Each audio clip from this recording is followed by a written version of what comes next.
when you get to my age, you will not measure how well you've done by how much money you've got. I can guarantee you that. You'll all do fine on money anyway. I mean, think about it. 7 hours a day, you're in a bed. You've got exactly the same mattress I've got. If you don't, we'll sell it to you at the Furniture Mart. We're on a parity. I can't outdo you, in terms of my sleeping enjoyment. You can match it by buying this mattress, which we'll give you a special price on. Just mention my name. We eat at the same places, We eat at Dairy Queen, particularly if you're in my position because we own it. But we eat at McDonald's and Burger King, and when I leave here, I'll stop by a fast food place on the way. So our eating experiences are the same. We travel the same. I mean, I had a 10-year-old car up till about a year ago, and it just doesn't make any difference to me. And they all work. We live in a place that's warm in the winter and it's cool in the summer, and we watch the Super Bowl on big screen TV. You do it, I do it. We dress more or less the same. I mean, I pay more for my clothes, but they look cheap when I put them on. So we're really on a parity. Yeah. So the money isn't going to be that big a deal. Everybody in this country is going to, with the intelligence this group has, the energy you have, you're going to do well. So what's the difference? What really counts?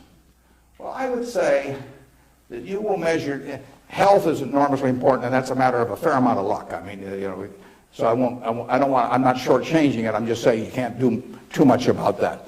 But you will measure your success in life by how many, and extent, whether it's the people you want at 70 or whatever the age may be, you'll measure it by how many of them really love you, in the end.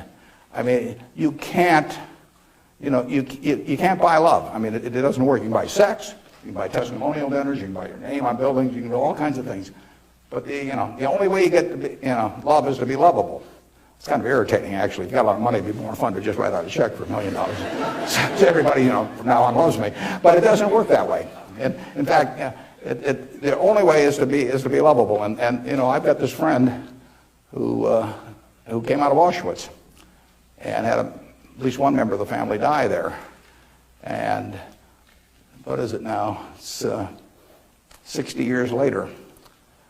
She still, when she looks at people, it's a Polish Jew, when she looks at people, the question she asks herself in determining who she really trusts as friends, the one question in her mind is, would they hide me?